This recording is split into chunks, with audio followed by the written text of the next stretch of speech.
GPSC, STI, DYSO, PSI, CCE વગેરે જેવી પરીક્ષાઓ માટેનો અર્થતંત્ર વિષયનો મહત્વનો ટોપિક.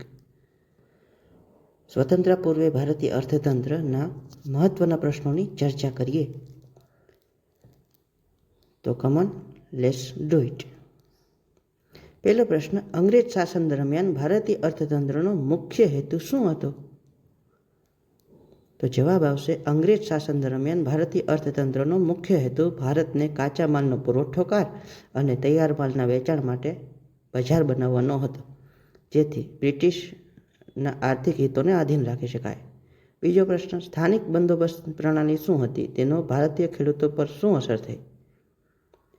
તો જવાબ આવશે, કાયમી બંદોબસ્ત પ્રણાલી 1793માં લોર્ડ કોર્નવેલિસ દ્વારા બંગાળમાં લાગુ કરવામાં આવી. તે મુજબ જમીનદારોને નિશ્ચિત કરની રકમ ચૂકવવી પડતી હતી, જે ખેડૂતો પર વધુ બોજો વધારતી અને તેઓને આર્થિક રીતે નબળા બનાવતી. નેક્સ્ટ પ્રશ્ન, 19મી સદી દરમિયાન ભારતીય ઉદ્યોગોનો વિકાસ કેમ નહીં થયો? જવાબ આવશે, બ્રિટિશ સરકારે ભારતીય ઉદ્યોગોના વિકાસને રોક્યો અને ભારતીય બજારોમાં બ્રિટિશ ઉત્પાદનનું પ્રચલન વધારી દીધું, જેથી ભારતીય કારીગરો અને નાના ઉદ્યોગો પડી ભાંગ્યા. નેક્સ્ટ પ્રશ્ન, ભારતના સ્વરાજ્ય આંદોલનનું આર્થિક પાસું શું હતું? તો જવાબ આવશે, ભારતના સ્વરાજ્ય આંદોલનના આર્થિક પાસામાં બ્રિટિશ વસ્ત્રોના બહિષ્કાર અને ભારતીય ખાદ્ય ઉદ્યોગને પ્રોત્સાહન આપવામાં આવ્યું, જેના દ્વારા ભારતીય ઉદ્યોગોને પોષણ અને આત્મનિર્ભરતા વધારવાનું લક્ષ્ય હતું. પાંચમો પ્રશ્ન જોઈએ મિત્રો, 1857ના વિદ્રોહ પછી ભારતીય અર્થતંત્રમાં શું ફેરફાર થયો? જવાબ છે, 1857ના વિદ્રોહ પછી બ્રિટિશ સરકારે ભારતીય આર્થિક નીતિમાં કેટલાક ફેરફારો કર્યા, જેમાં રેલવે, ટેલિગ્રાફ અને અન્ય માળખાકીય વિકાસને પ્રોત્સાહન આપ્યું, પરંતુ તેનો મુખ્ય હેતુ બ્રિટિશ હિતોને આગળ વધારવાનો જ હતો. છઠ્ઠો પ્રશ્ન જોઈએ મિત્રો, બ્રિટિશ શાસન દરમિયાન ભારતમાં રેલવેના વિકાસનો મુખ્ય હેતુ શું હતો?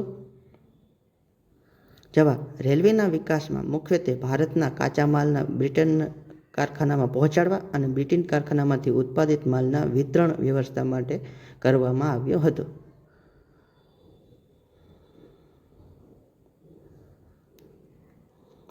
સાતમો પ્રશ્ન, અંગ્રેજ શાસન દરમિયાન ભારતીય ચલણી વ્યવસ્થાનો વિકાસ કેવી રીતે થયો? તો જવાબ છે, અંગ્રેજ શાસન દરમિયાન ભારતીય ચલણી વ્યવસ્થા બ્રિટિશ સરકારના નિયંત્રણમાં જ રહી અને તેની સ્થાપના બ્રિટન વાણિજ્યિક હિતોને ધ્યાનમાં રાખીને કરવામાં આવી.